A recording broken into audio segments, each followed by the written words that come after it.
صحیح. اب آپ نے اسپیکر صاحب کی بات کی. طلال چودھری صاحب نے فرمایا کہ جی اگر کوئی مذاکرات کرنے ہیں یا کچھ کرنا ہے تو اپوزیشن کو خود اسپیکر صاحب کے چیمبر میں جانا ہے. یہ انیشیٹو تو حکومت کو نہیں لینا چاہیے. آپ یہ بھی انہی پہ ڈال رہے ہیں کہ اپوزیشن خود آئے تاکہ کل کو آپ یہ کہہ سکیں کہ یہ تو این آر او مانگنے آئے تھے. مطلب کوئی ایسا امپریشن دیا جا سکتا ہے. اف یو ریممبر تو علی ظفر صاحب, بیرسٹر گوہر صاحب ٹائم اینڈ اگین ریپیٹڈلی وہ کہہ رہے تھے کہ ہم بات کرنا چاہتے ہیں. سین مائنڈ تو یہی کہے گا کہ ہم بات کرنا چاہتے ہیں, مذاکرات کرنا چاہتے ہیں, ہمیں بٹھایا جائے. پرائم منسٹر نے اناؤنس کیا مذاکرات کے لیے صحیح, اور کہا کہ اسپیکر کی سربراہی میں جو کمیٹی آج سے 7-8 مہینے پہلے بنائی گئی تھی وہ انٹیکٹ ہے. صحیح. آپ کی آلریڈی میٹنگز بھی ہو چکی ہیں, بیٹھیے. اب اس کے بعد کیا ہوتا ہے؟ پشاور سے لاہور, لاہور سے کراچی, کراچی سے ہزارہ کا دورہ, اور اس میں گالم گلوچ. لاہور گئے, وہاں گالیاں دی. سندھ میں گئے, کراچی میں اجرک ٹوپی پہنی, بڑے خوش خوش تصویریں لگا, تعریفیں کی. واپسی پہ آتے ہوئے کراچی والوں کو اور پیپلز پارٹی والوں کو گالیاں دی. تو یہ کیا طریقہ ہے؟ مطلب یہ, یا تو آپ وہ چاہتے ہیں, اصل میں پاکستان تحریک انصاف میں فکشنز تو بہت ہیں, لیکن اس وقت ایک فکشن کو علیمہ خان لیڈ کر رہی ہیں, دوسرے کو بشرا بی بی کی ٹیم جو ہے وہ لیڈ کر رہی ہیں. اور انہوں نے خود یہ فیصلہ کیا کہ ہم نے مذاکرات نہیں کرنے, ہم نے مزاحمت کا راستہ لینا ہے. صحیح. اپنی پارٹی کی سینئر لیڈرشپ کے فیصلوں کو, ان کی جو مذاکرات کی وہ بات تھی, اس کو نل اینڈ وائٹ ڈکلیئر کر کے انہوں نے اسٹریٹ موومنٹ, جس کو میں فوڈ اسٹریٹ موومنٹ کہتا ہوں, وہ اناؤنس کر دی اور گالی گلوچ شروع کر دی. تو مجھے یہ بتائیے کہ علی ظفر صاحب کی اپنی پارٹی میں چلتی ہے؟ بیرسٹر گوہر کی کوئی سنتا ہے؟ علی محمد خان, شہریار افریدی, عمیر نیازی, ان کی وہاں پہ کوئی سے ہے؟ کوئی رہ گئی؟ نہیں. اب بات آپ مجھے بتائیے سوزین, ان سے اگر بندہ بات کرے تو کس سے بات کرے؟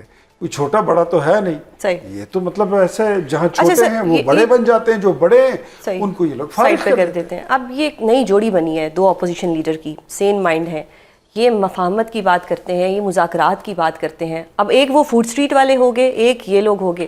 تو کیا ان کی بات آپ سنیں گے؟ یہ تو اچھی بات کریں نا کہ مذاکرات کرتے ہیں, مل بیٹھ کے کوئی مسئلے کا حل نکالتے ہیں. اچھی بات اگر فوڈ اسٹریٹ والے بھی کریں گے نا, ہم ان کی بھی سنیں گے. اچھی بات اگر یہ لوگ کریں گے, علامہ راجہ ناصر عباس صاحب کریں گے, چکزئی صاحب کریں گے, ان کی بھی سنیں گے. صحیح. غیر قانونی مطالبہ, وہ تو وزیر اعظم نے کلیئر کر دیا تھا کہ بالکل آپ ڈائلاگ کے لیے آئیے, لیکن کوئی غیر ضروری اور غیر آئینی مطالبات نہ ہو تو بہتر ہے. ان کا پہلا مطالبہ تو یہ ہوگا عمران خان کی رہائی. تو یہ آپ کو لگتا ہے کہ غیر قانونی؟ You are a very good lawyer, that's I know. صحیح. آپ بڑی اچھی قانون دان ہیں, آپ بڑے مقدمے آپ نے جیتے ہیں, اور آپ روز عدالت میں کھڑے ہو کر بڑے طریقے سے, سلیقے سے آپ اپنے دلائل پیش کرتی ہیں. Can you tell me exactly کہ قانون کی کتاب میں کہاں پہ لکھا ہوا ہے کہ جو کنوکٹڈ بندہ ہے اس کو این ہی چھوڑو جاؤ؟ سر پہلے بھی تو بیک ڈورز بہت کچھ ہوتا تھا. ہم ویسے یہ نہیں کہہ رہے, قانون کی کتاب کا پوچھ رہا ہوں, قانون کی کتاب میں ایسا کچھ ہے نہیں ہے. تو اب سب سے پہلے تو یہ ہے کہ قیدی کو جو کنوکٹڈ ہے, جس میں این سی اے کی رپورٹ شامل ہے برطانیہ سے, یہاں پر بند لفافوں میں کابینہ سے مہریں لگوائی گئی, اور القادر ٹرسٹ کی زمینیں بشرا بی بی علیمہ خان کے نام پر ٹرانسفر ہوئی ہے. کرپشن اور کیا ہوتی ہے, اگر اس میں ان کو سزا سنائی گئی ہے تو ایسے کیسے چھوڑ دیں؟ لاؤ رسیدیں کڈو, جاؤ ذرا اپنے آپ کو خود کلیئر کرو. صحیح. سر آپ نے ویسے کرپشن کی بات کی ہے کہ جی یہ کرپشن ہوتی ہے, اس طرح سے ہو جاتا ہے, جو کہ پاکستان میں اکثر ہوتا ہے. ڈونٹ یو تھنک کہ جو ہمارے اثاثے ہیں ہمارے لیڈرز کے, یا ہمارے وہ جو نیشنل اسمبلی کے ممبرز ہیں, ان کو پبلک ہونا چاہیے؟ جبکہ آج ایک قانون سازی ہوئی جس میں الیکشن ایکٹ 2017 میں کچھ ترمیم کی, اور یہ اختیار دے دیا چیئرمین سینٹ کو اور اسپیکر صاحب کو کہ وہ جتنے بھی ممبرز ہیں ان کے اثاثوں کو پبلک نہ کرے. اثاثوں کو پبلک کیوں نہ کرے سر؟ پبلک ہونے چاہیے تاکہ کرپشن کا سوال ہی نہ بچے. میرے خیال میں اس ملک میں جتنا اکاؤنٹیبل, جتنا آنسریبل پولیٹیشین ہے, پارلیمنٹیرین ہے, ملک کا کوئی ادارہ نہیں ہے, ملک کا کوئی انڈیویجول نہیں ہے. میں تو کہوں گا کہ پھر سر قانون سازی نہ آتی. اگر میں کہتا ہوں کہ یہ ہونا چاہیے اور سب کو اکاؤنٹیبل ہونا چاہیے. صحیح. چاہے وہ میڈیا ہو, چاہے وہ جرنل ہو, چاہے وہ جرنلسٹ ہو, چاہے وہ جج ہو, چاہے وہ سپریم کورٹ کا چیف جسٹس ہو, چاہے وہ کوئی بھی بیوروکریٹ ہو, سب کو پھر اکاؤنٹیبل ہونا چاہیے. آپ اس قانون کی مخالفت کرتے ہیں؟ میں کہتا ہوں کہ اگر قانون صرف سیاستدان کے لیے ہے تو پھر یہ امتیازی قانون ہے. صحیح. اور قانون جو ہے وہ سب کے لیے ہونا چاہیے. صحیح. کیوں آپ اپنے اثاثے چھپائیں گی؟ Exactly. ایک بزنس مین کیوں اپنے اثاثے It چھپائیں؟ should be public. یس, ہونے چاہیے. تو میرے خیال میں اٹس یونیفارمٹی ہونی چاہیے اس میں, اور اکراس دا بورڈ ملک کے جتنے طبقات ہیں سب کو اپنے اثاثے ڈکلیئر کرنے چاہیے اور سب کو اپنا ٹیکس دینا. صحیح. سر ایک اور چیز بتائیے گا کہ پاکستان نے غزہ امن بورڈ میں شمولیت کی آفر قبول کر لی ہے, کیسے دیکھتے ہیں آپ اس کو؟ بہت اچھا دیکھتے ہیں الحمدللہ. For the very first time فلسطین کے متعلق جب بھی کوئی بات آئی, پاکستان کو کبھی کسی نے آن بورڈ نہیں رکھا. فلسطین کے متعلق جتنے فیصلے ہوتے ہیں ہمیں اس سے دور رکھا جاتا ہے, اور ہم یہاں پر نمک کی طرح پانی میں گھل رہے ہوتے تھے. آج میرے خیال میں تاریخ کی پہلے یہ ہماری خارجہ پالیسی کی کامیابی ہے وزیر اعظم شہباز شریف کی, کہ آج for the very first time in the history of Pakistan and the history of world کہ ہم امریکہ اور چائنا کے ساتھ بیک وقت اتحادی ہیں.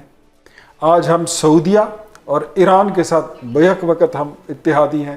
آج ہم UAE, قطر اور سعودیہ کے ساتھ بیک وقت ہم اتحادی ہیں. No doubt. It was never been happen in the history of Pakistan, and for the very first time we are seeing and watching it. تو میرے خیال میں آج اگر وہاں پہ پیس بورڈ کی اس کی بنتا ہے, اس میں پاکستان کی شمولیت ہوتی ہے, تو میرے خیال میں ہمیں وہاں پر ہماری آواز ہوگی, اور وہاں پر ہماری آواز اکیلی نہیں ہوگی. ہم مسلم امہ کی ایک تو ویسے ہی لوگ کہتے ہیں نا فیشن کے لیے مسلم امہ کا لیڈر, یہ ہوتا ہے جب مسلم امہ کے لیڈروں کو اور اس کو بٹھا کر وہاں پر جو رائے ہوگی, اس کا مطلب تو یہ کہ پاکستان وہ پیش کرے گا بورڈ. صحیح. اور سر اب مجھے ایک اور چیز بتائیے گا کہ اس وقت جو ملک کی کنڈیشن ہے, فورن ڈائریکٹ انویسٹمنٹ ہمارے پاس نہیں ہے, پیٹرول کا بھی جو ہمیں تھوڑا بہت ایک مارجن ملنا تھا وہ بھی نہیں ملا, برین ڈرین بھی ہو رہا ہے, یہ سب کچھ جو ہو رہا ہے یہ اب کس طرف کہانی جائے گی, کیا ہونے والا ہے؟ کیا پاکستان کی عوام صرف یہ PTI versus PMLN versus PPP لگی رہے گی, یا کچھ عوام کو بھی ریلیف ملے گا؟ فرسٹ آف آل کبھی بھی جب بات شروع کرتے ہیں تو میں کہتا ہوں کہ جو 2024 کا الیکشن کے لیں یا 2022 سے آپ حساب کریں, وہ آپ سمجھ لیں کہ ہم نے حقیقت میں ایک کھنڈر نما پاکستان, اس کو ہم نے اپنے پولیٹیکل سٹیکس داؤ پر لگا کر ہم نے اس کی ذمہ داری لی. ورنہ آپ نے سنا تھا کہ یہ پاکستان ڈیفالٹ ہو رہا ہے, یہ صومالیہ بن رہا ہے, یہ دیوالیہ ہو جائے گا, اور خدا نخواستہ اس کے 3 ٹکڑے ہو جائیں گے. اب وہاں سے آپ سمجھ لیں کہ زیرو بھی نہیں تھا, مائنس تھا. مائنس سے لے کر آپ یہاں تک پہنچے کہ آج آپ کے فارن ایکسچینج ریزروز بھی آپ دیکھ لیں ایک آئیڈیل پوزیشن پر پہنچ چکے ہیں. یہ قریبی آپ کا سٹاک ایکسچینج ہے, آج اپنی ہسٹری اور پاکستان کی ہسٹری کے یہ بلند عروج پر کھڑا ہے.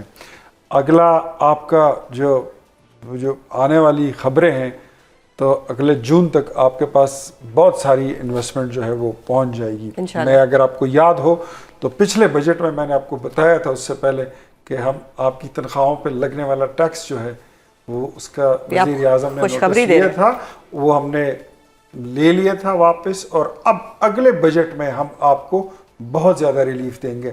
پیٹرول کی قیمت نیچے آ گئی ہے کافی ساری, 310, 20, 15 پہ پہنچ چکی تھی, آج میرے خیال میں 258, 59 کا اس طرح کا پر لیٹر ہے. اور اسی طرح بجلی کا یونٹ جو ہے اس میں کافی فرق آ گیا, 36% پہ یہ جو مہنگائی کا کہتے ہیں پہنچ چکی تھی آج سنگل ڈیجٹ پر ہے. تو میرے خیال میں اچیومنٹ ہو رہی ہے. ایٹ لیسٹ سوزین آپ اور آج ہمارے سننے والے ملک کے لوگ, ان کو اتنی ایشورنس ہے اور اتنی طمانت ہے کہ ہم کسی غلط سمت میں نہیں بڑھ رہے. ہماری رفتار کم ہو سکتی ہے, سست روی ہو سکتی ہے, ہم اس کو مزید تیز کر لیں گے, لیکن ہم صحیح درست سمت میں بڑھ رہے ہیں.